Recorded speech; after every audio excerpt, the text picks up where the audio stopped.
Okay, this is CraigTheButterflyMan.com. We have pictures full of milkweed. Now we've cut the stems. They're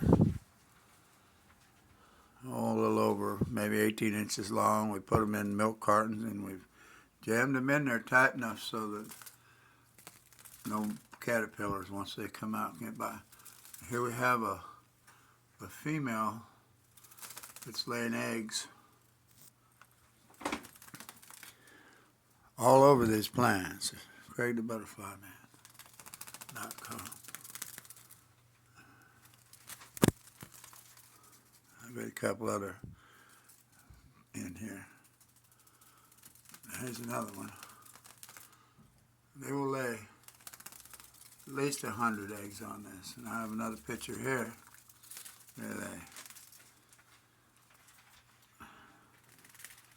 They'll be laying eggs on.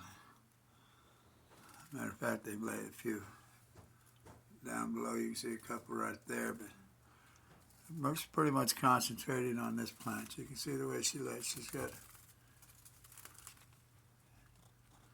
laying an egg right now. I can't get too close. It gets cloudy. But what we'll do is when those eggs start hatching, we'll add more gallon jugs full of cut milkweed. Now the plants we cut this milkweed from will recover within a week or two enough that monarchs in the wild will be able to lay eggs on them.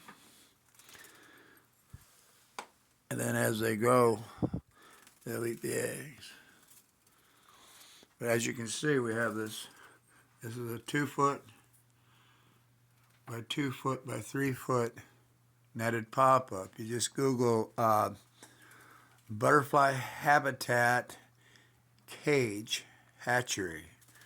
If you put all those in Google, you'll get the opportunity. You can buy these up to, they're about around $30. Sometimes you can get them even cheaper. Now this one's 15 by 15 by 25. You can raise probably up to 50 in here. And all you're really doing, folks, is catching a monarch or collecting stems with eggs on them. But I, of course, like to net a monarch that I see laying eggs on common milkweed. And then I just introduce her to this hatchery instead of trying to collect eggs.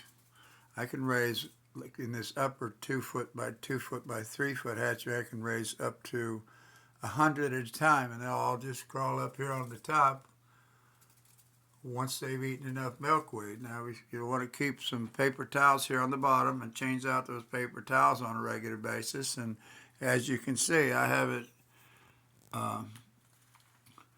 near a window, so it gets all the different light changes.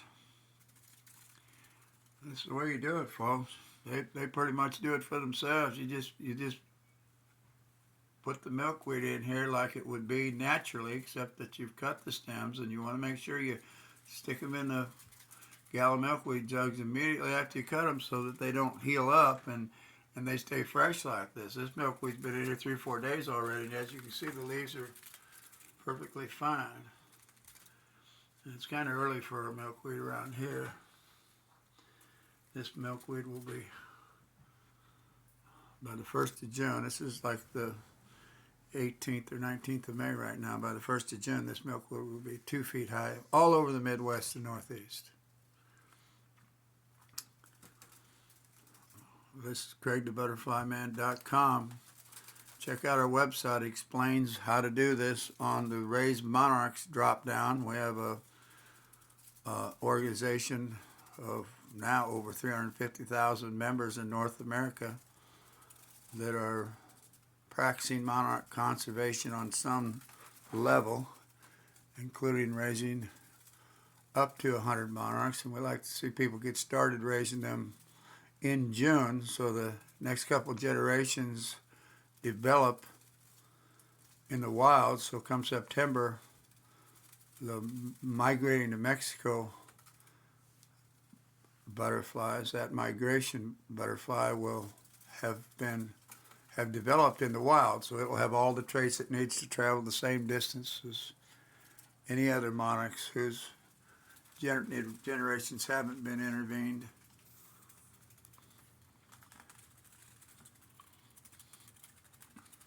And they'll be just as likely to make it to Mexico as any other butterfly. Don't let anybody kid you.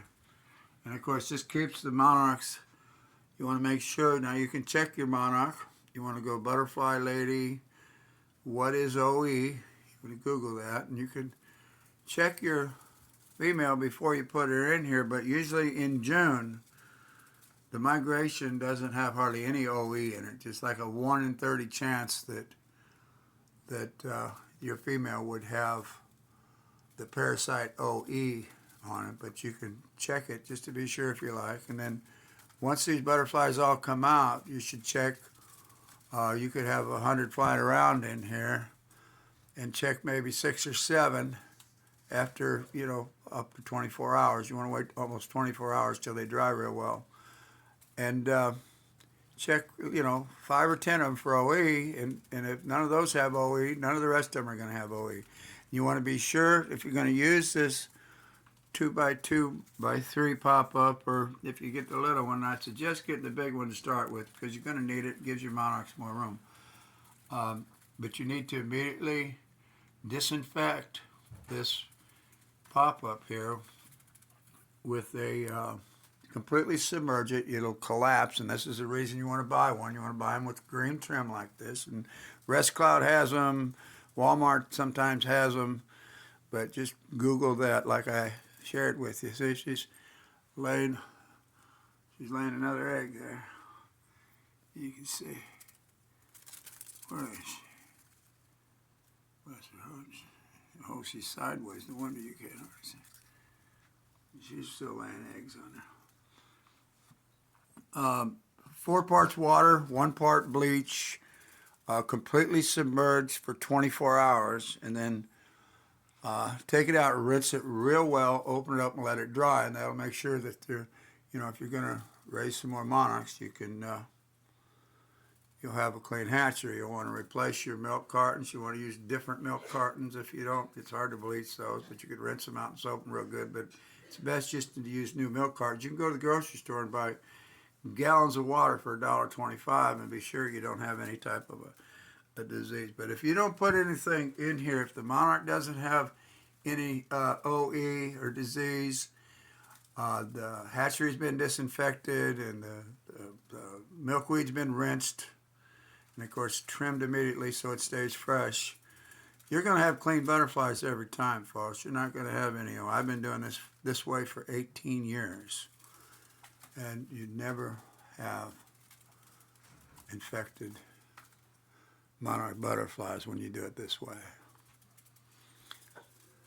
CraigTheButterflyMan.com. Check out the website.